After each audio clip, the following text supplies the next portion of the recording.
अस्सलाम वालेकुम दोस्तों। 2 मिनटां दी हाज़री मेरे प्यारे भाई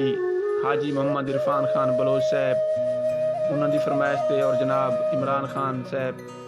और प्यारे भाई नवीद अख्तर खान बलोच साहब उन्होंने पुरजोर फरमाइश थे चंद मिनटां दी हाज़री तवज्जो करेसो के असां देश पराया छोड़ दिता है साड़ी वतन ते हुण गुजरान है हुण यार दुबई असा नहीं वजना ना वैसू यार ईरान बावे रुखी सुखी खा लैसू सानू गोगे शाह परवाने बहु थक गए हैं असा रोल रोल के हुण रवना पाकिस्तान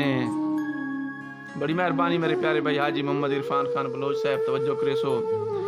कि करो लख बावे तुसा तरले पाए असा यार मनीवना कोई नहीं